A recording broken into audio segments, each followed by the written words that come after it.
hindi pa siya naubos, bumili ulit ako ng iba. So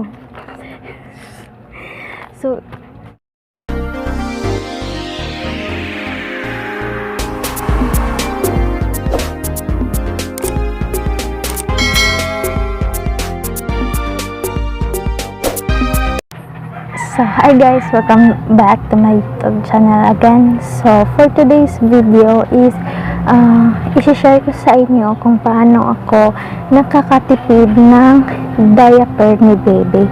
Lalo kasi nga sa panahon ngayon is kailangan talaga nating magtipid kasi nga hindi tayo basta-basta nakakalabas ng bahay, lalo na tayong mga mamis kasi nga sa panahon ngayon na tumaas yung case ng COVID-19. So, tayong mga ina o kahit sino naman is natatakot tayong lumabas kasi nga baka sa pagbalik natin is hindi natin malalaman na meron na pala talaga tayong sakit na ganyan. So, tayo mga mamis na merong baby, so kailangan talaga nating mag-ingat. So, para hindi na tayo labas ng labas para pumili ng mga kinakailangan ni baby. Syempre, tayong mga mamis is kailangan talaga natin maging madiskarte kasi nga kapag hindi tayo naging madiskarte, wala tayong mapupuntahan kasi nga hindi tayo basta-basta nakakalabas. Tapos, yung pera na tinitipid natin para magkasya sa isang buwan is hindi na kasi nga hindi tayo marunong magtipid. So sa video na ito is tutulungan ko kayo kung paano tayo makakatipid ng mga mamis, lalo na sa mga ginagamit natin ni baby. So without further ado, let's get started. Dito sa Cebu is I think this week lang talaga is napapatupad na yung mayor namin dito na magkaroon na rin kami ng enhanced community quarantine kasi nga meron na kasing naitala na case dito sa Cebu. So hindi ko alam kung ilan, pero sa last na nakita ko sa balita is umabot na siya ng 22 sa Central Visayas lamang. So kahit maliit pa lang, pero hindi mo mawawala yung kaba ko kasi nga meron akong baby na maliit pa. So syempre ako na yung mami na naghahanap na lang talaga ng paraan para hindi na lalabas ng bahay para bumili ng ganito, ganyan. So yung tips na ibibigay ko sa inyo is yung paggamit ng diaper ni baby, kung paano tayo nakakatipid.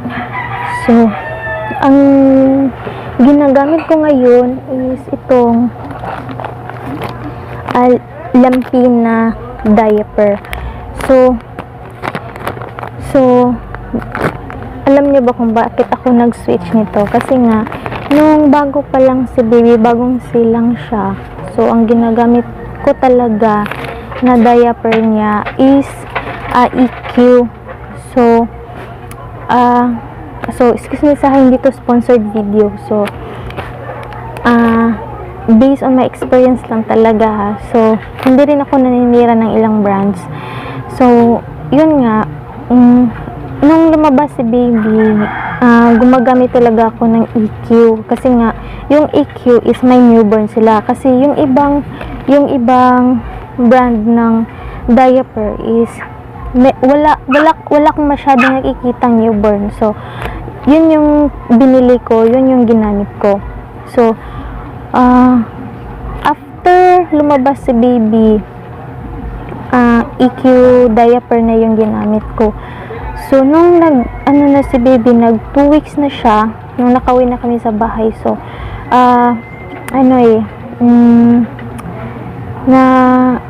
nalaman ko or nakita ko na nagkaroon ng rashes si baby. Hindi yung rashes na marami, kaunti lang, pero yun nga, nag-alala ako kasi nga maliit pa si baby. So yun, sabi ko parang hindi siya hiyang sa IQ. So naghanap ako ng iba. So nakita ko tong lampin. So ito is ano siya, as medium siya. Yan, medium siya. Yung ginamit ko at first is yung newborn to small. So yun, ginamit ko yun ni baby within 4 months ata, o 4 months siya, kasi nga si baby is 2.9 kilogram lang paglabas, so hindi siya ganong kalaki. So yun nga, gumamit ako nun. So nakita ko hiyang naman si baby, so hindi siya nagkakaroon ng mga butlig-butlig or mga rashes sa private part niya.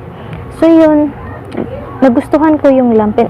Aside from mura siya, is maganda siyang gamitin. Based lang sa experience ko kasi nga kahit si baby is malakas siyang umihi. So within 3 hours or 4 hours, puno na talaga yung diaper niya, kasi nga si baby is malakas siyang umihi. So yun nga, si baby is performance siya gumamit nung lampin na newborn to small. So yun, naging hiyang si baby, hindi siya nagkaka-rashes. So yun, nagustuhan ko. Tapos hindi siya naglili kahit kahit mapuno na yung diaper niya. Tapos kapag kinuha ko naman is siya, dry yung skin ni baby. So hindi siya yung diaper na kapag puno na yung diaper niya is basa na yung private part ni baby. So hindi siya, dry talaga siya. So nung na si baby, nung 5 months na siya, 5 months, 6, 7, 8, so nag-switch ako sa medium.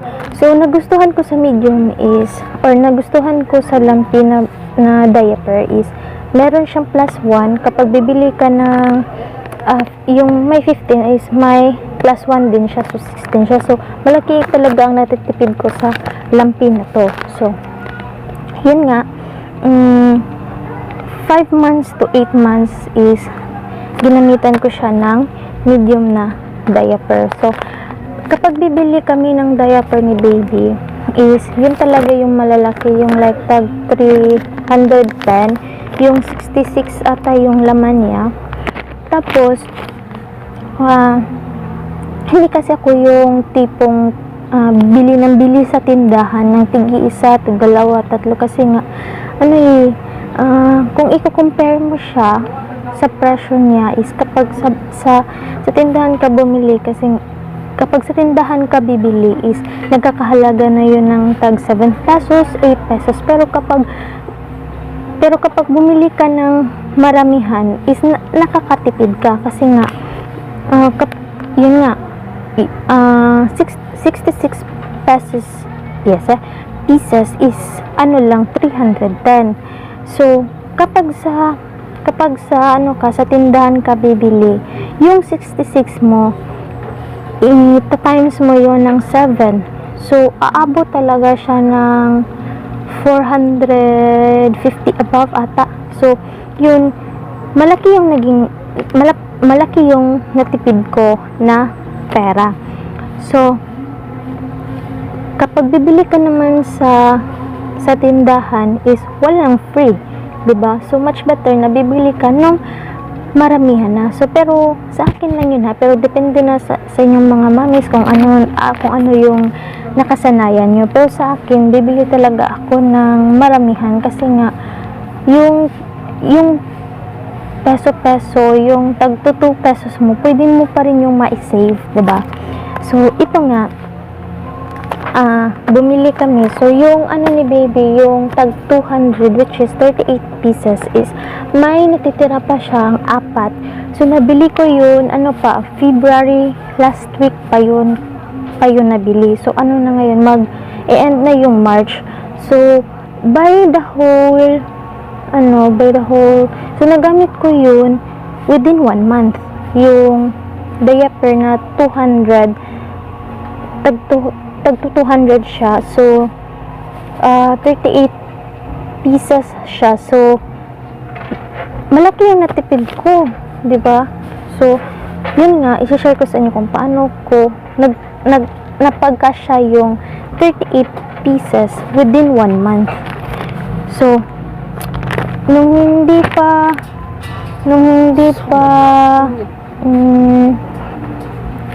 pa siya naubos, bumili ulit ako ng iba. So bumili ako ng medium. Ito yung bumili ako nito nung March 15 ata. Ito 15 ko pa to binili, at hanggang ngayon hindi ko pa talaga siya nagagamit kasi nga meron pa kasing titira dun sa tag 200 pesos na lampi na binili ko. So sa lampi na ito is siya, may 5 ata, 5 siyang so first is siya, multiple channel quick absorbent core. So ito yung sinasabi ko na hindi siya mabilis siyang mag-absorb ng ihi ni baby. So second is dual leak shield that prevent side leaks. So yun yung first na nagustuhan ko talaga sa lampit, kasi nga hindi siya nag-leak kahit gaano pa kabigat or gaano pa kapuno ng ihi ni baby yung diaper. So 3 is attractive design. So pangalawang nagustuhan ko is ang cute talaga ng design ng diaper na to. So as in, nakikitan talaga ako sa mga penguin. I don't like penguins pero as in, nagustuhan ko talaga. Tapos number 4, cottony soft top sheet keeps baby cool and dry to minimize diaper rash. So ito yung sinasabi ko na hindi talaga nagka diaper rash si baby, kasi nga sobrang hiyang talaga niya sa lampi na to or sa diaper na ito. Fastenable tape. So lang siya madali lang din siyang i-adjust kasi nga fastenable tape siya. So yun nga, siya kasi super nagustuhan ko. So ito na lang yung last na medium size na natitira kay baby, kasi nga nag-switch na ako sa large. Yan. So itong sinasabi dito na kilogram ni baby, hindi ko talaga to siya sinusunod kasi nga hindi naman sa kung ilang bigat ni baby kailangan mo siyang palitan ng size ng diaper. Sa akin kasi pinapalitan ko ng size yung diaper ni baby kapag sobrang lakas na talaga or sobrang madali na talagang mapuno yung diaper ni baby, kasi nga ang lakas talagang umihi ni baby, as in super. Yung isang diaper niya siguro mga 2 to 3 hours lang talaga is puno na siya, kasi nga si baby sa panahon ngayon is I keep her dehydrating kasi nga ayoko kasi na si baby is magkaka-dehydrate, kasi nga sa panahon ngayon ang super init na. So like every 15 siguro, kung basta hindi like 15, siguro mga ganyan, mga 15 or 20 minutes pinapainom ko talaga si baby ng tubig, kasi nga super ang init talaga. Kahit nga dito sa kinaupuan ko, kasi super ang init. Ang ginamit ko lang kasi na hangin is yung ceiling fan namin, kasi nga natutulog si baby. So yun nga, palagi ko talaga siyang pinapainom ng tubig para hindi siya maging dehydrated. So ito nga, nag-switch ako. So dalawa na ganito yung binili ko, kasi nga nung nag-grocery yung kuya ko is wala nang stock sa pinakamalaki nito, yung tag 300 above, kasi nga yung mga tao dito sa Cebu is nagpa-panic buying na kasi sila, kasi nga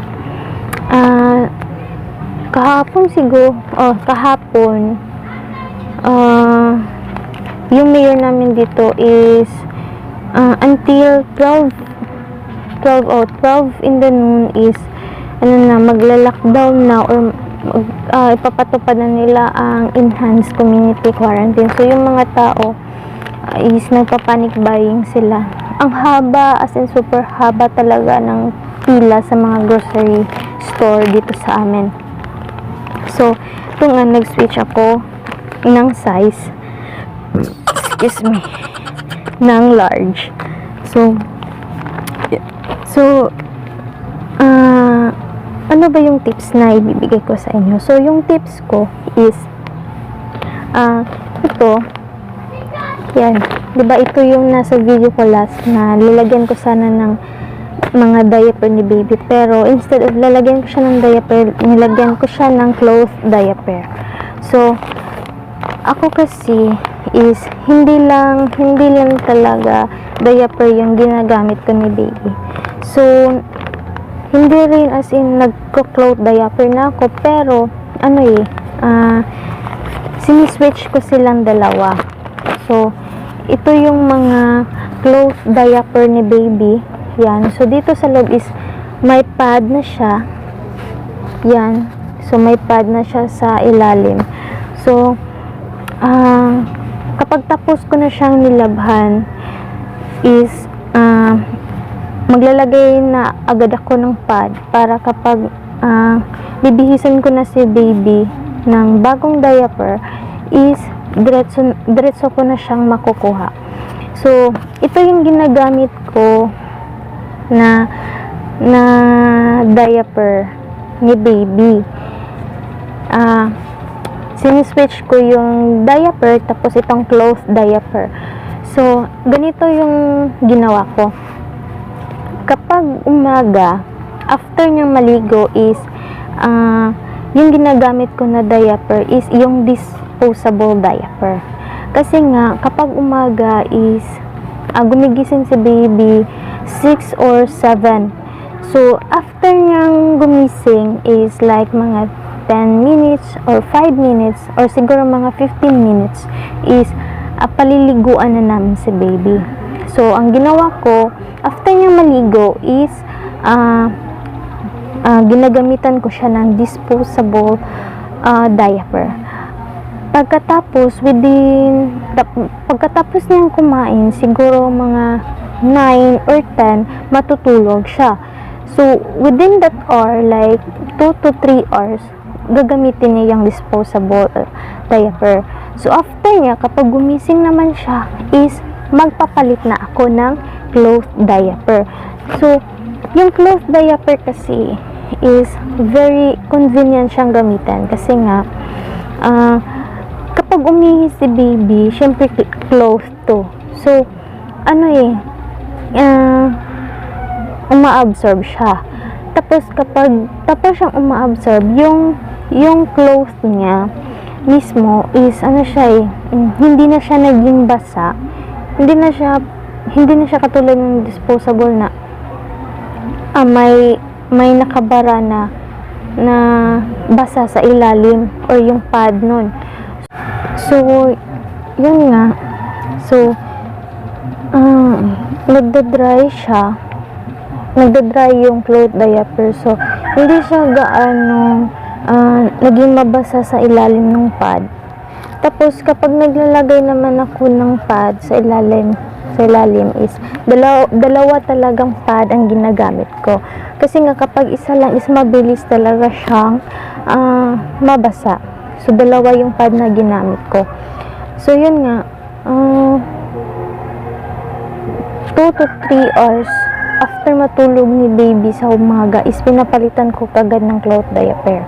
So yung cloth diaper is it will take siguro mga 4 hours ang gamit ni baby. So kapag gabi naman, kapag like 6 or 7 is pinupunasan ko si baby or nagha-half bath kami. After na rin yung mag-half bath is nilalagyan ko siya or ang ginagamit ko sa kanya is yung disposable diaper naman. So sa isang araw is 2 lang na disposable diaper ang nagagamit ko. So, 'di ba, instead of using 4 to 5 disposable diapers sa umaga or sa buo or sa isang araw, is nakakatipid ako ng 3 disposable diaper ni baby.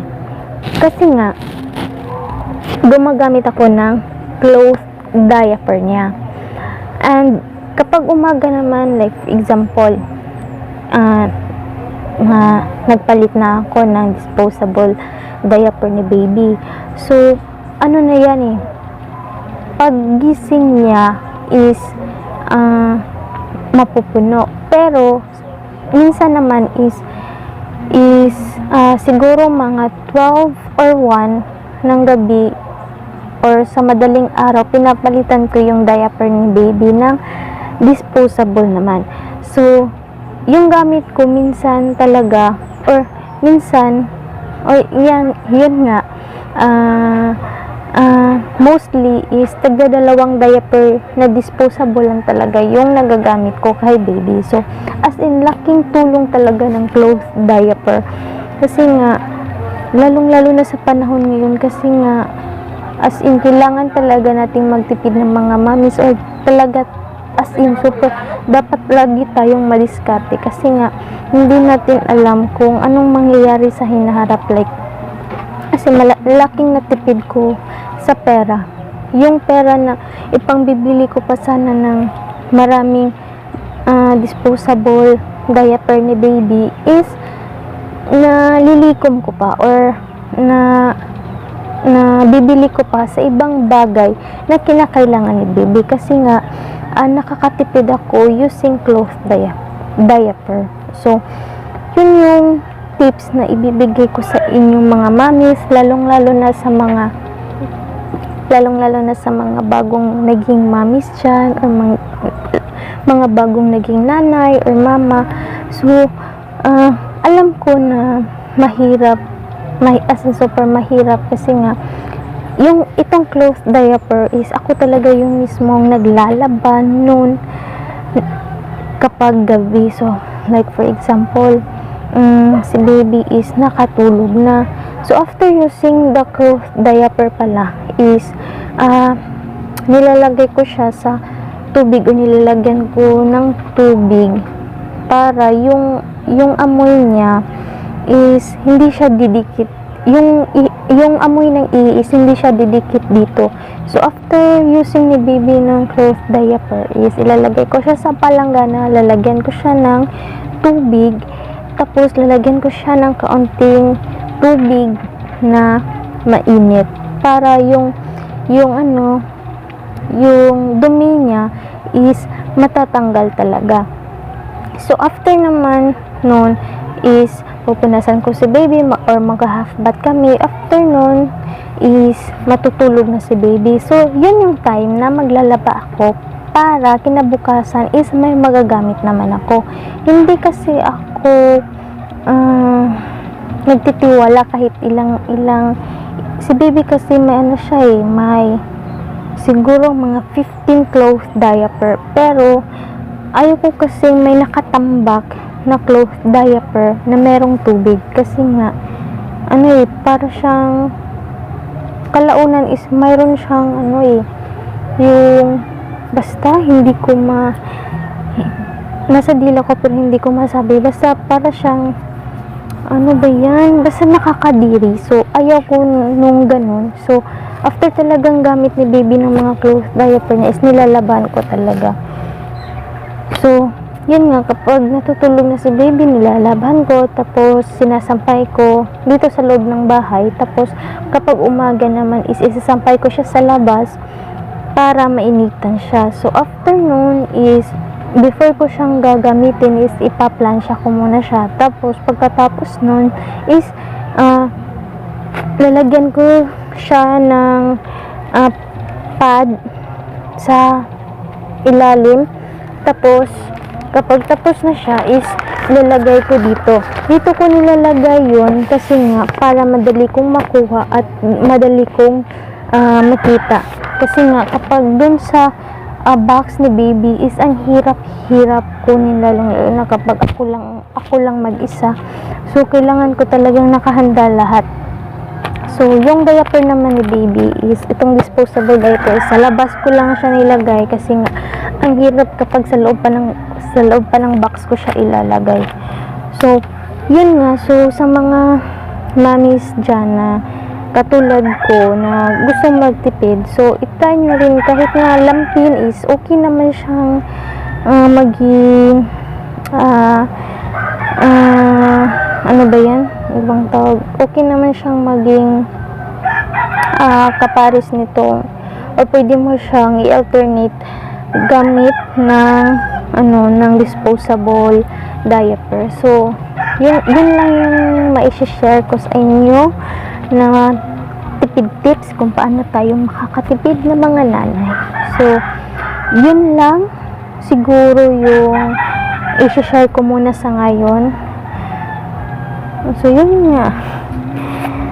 So, yan. So, dapat tayong mga nanay, dapat ma-discard talaga tayo para makakatipid naman tayo. So, kasi nga, sa panahon ngayon, ang hirap-hirap maghanap ng pera, lalong-lalo na walang trabaho, ganyan. Ako kasi, nagtitipid talaga ako sa totoo lang kasi nga, plain housewife lang talaga ako sa ngayon. Kasi nga si baby, hindi ko pa talaga siya maiiwanan sa ganitong sitwasyon kahit 9 months na siya, kasi nga ayaw ko talagang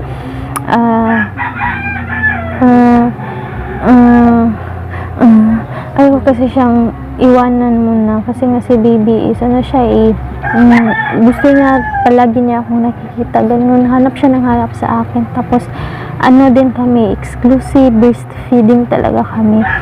So, yun lang yung tips na may bibigay ko sa inyo. So, thank you for watching. So, don't forget to like and subscribe to my YouTube channel. So, kung gusto niyo sumali sa aking munting pag-giveaway, ilalagay ko na lang dito sa I button sa taas kung ano yung mga mechanics ng mga giveaway ko. So, don't forget to subscribe. Bye-bye. Thank you.